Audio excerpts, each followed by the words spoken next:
It was supposed to be an ordinary night shift at St. Helena Medical Center, until a single mistake turned the hospital into a battlefield of blame. In the quiet hum of the ICU, one patient's life slipped away, and with it, the careers of two people who had sworn to save lives. But what if the mistake wasn't a mistake at all? What if someone wanted it to happen? Tonight you'll see how a doctor's decision and a nurse's silence exposed the dark side of medicine, where saving lives sometimes means destroying your own. Part 1. The night code blue wasn't an accident. Dr. Ethan Ward had worked 18 hours straight, his scrubs stained with exhaustion and coffee. At 38, he was one of the youngest senior physicians at St. Helena Medical Center, a man both respected and quietly envied. His calm hands had saved dozens, but his refusal to play politics had made him a few silent enemies. That night, the ICU lights flickered in pale blue as rain hammered the glass walls outside. The air smelled of antiseptic and rain, a strange blend of sterility and chaos. Across the corridor, Nurse Amelia Ross was charting vitals, her pen moving in practiced rhythm. Amelia, 32, known for her precision and quiet empathy, was the kind of nurse patients trusted instantly. She and Ethan had worked side by side for 5 years, a silent rhythm between them that didn't need words. "Dr. Ward," she said softly, holding a patient's chart. "Mr. Linton's oxygen levels are dropping again." Ethan rubbed his temples. "Page respiratory, and increase flow to 8 liters. I'll check on him in 5. But 5 minutes never came, because at 2:47 a.m., a code blue echoed through the intercom, ICU bed 12. The room exploded into motion. Alarms screamed, footsteps thundered, and the sterile calm shattered. Ethan rushed in, heart pounding. Amelia right behind him. Mr. Linton, a heart surgery patient, was flatlining. "Charge to 200, Ethan ordered. Amelia pressed the paddles. "Clear!" The body jerked once, then fell still. Again, 300, clear! Nothing. By 2:55, Ethan whispered the words no doctor liked to say. Time of death, 2:55 a.m. Amelia's hands trembled slightly as she pulled the sheet over the man's chest. But then, something strange caught her eye. On the medication tray beside the bed lay an empty syringe, unlabeled. "Doctor, this wasn't from our set," she said quietly. Ethan frowned, picking it up.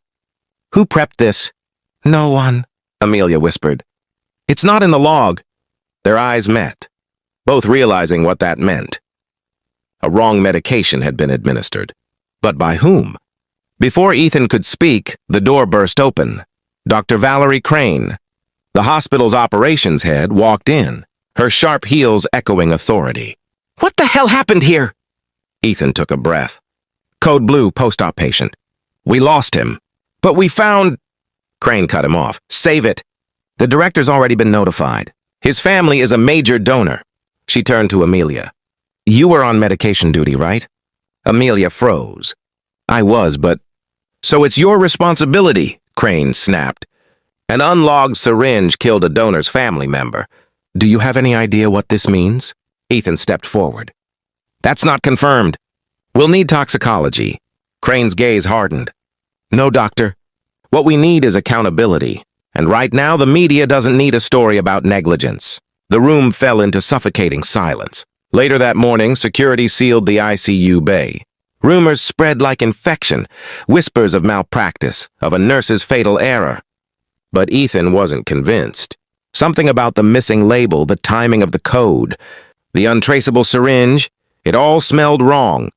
That evening, he found Amelia sitting alone in the staff garden, her scrubs still damp from the night's chaos. "They're going to suspend me," she said quietly, not looking up. "I won't let them," Ethan replied. "You've worked with me for years. You don't make mistakes like that." Her eyes finally met his. "Then someone wanted me to take the fall." Ethan exhaled, realization dawning. The hospital wasn't just a place of healing. It was a place of power, politics, and silence. And somewhere inside those glass walls, someone had just started a cover-up. The hospital corridors were silent that night. Dr. Ethan Ward walked fast, glancing around nervously. Everyone else had gone home. Only the hum of machines remained. He swiped his keycard and entered the records room. Stacks of patient files lined the walls. He searched until his trembling fingers stopped.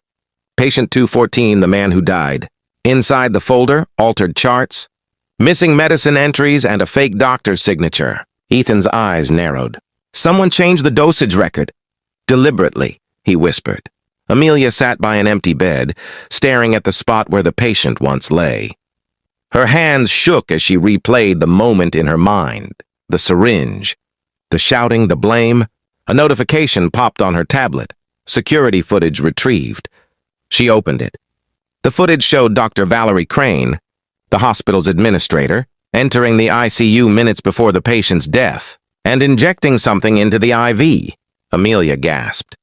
Tears filled her eyes. She grabbed her coat and ran to find Ethan. She burst into the records room out of breath. Ethan, you need to see this. She showed him the footage. His jaw tightened. She killed him and made you the scapegoat. He looked up, fury in his eyes. It's time everyone knows the truth.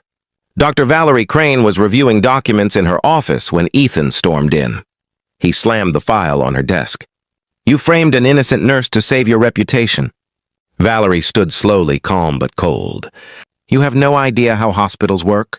Dr. Ward, sometimes a lie keeps the system alive. Ethan stepped closer. No, lies only keep people like you in power. She pressed a button on her desk. Security alarm blared. You're done here, doctor. Ethan and Amelia ran down the empty hallway as red lights flashed. Security guards chased after them. Amelia clutched the flash drive tightly. They hid in a side room. We can't fight them inside, Ethan said. Then we take it outside, Amelia replied, determination burning in her eyes. Rain poured down in the hospital parking lot. Ethan connected his laptop to his phone's hotspot. He uploaded the video to the hospital's public server, the same screen that played in the lobby every morning. They wanted silence, he said. Now they'll hear the truth. Progress bar hit 100%. Upload complete. They heard guards approaching, but it was too late. The next morning, doctors, nurses, and patients gathered around the big TV screen in the lobby. News alerts flashed. Hospital scandal exposed. Dr. Valerie Crane under investigation. Valerie walked in, faces turned toward her. The once powerful administrator now looked pale and shaken. Cameras clicked. She lowered her head. Amelia opened her locker. Inside, she found Ethan's nameplate, removed from his locker and placed inside hers. A folded note rested beside it. Truth heals more than medicine ever can. Dabut, tears filled her eyes. She smiled faintly. The rain had stopped. Amelia stood near the same bench where she and Ethan once talked. Sunlight filtered through the trees. She whispered softly, You were right. The truth does heal. She looked toward the rising sun, and the screen slowly faded to black.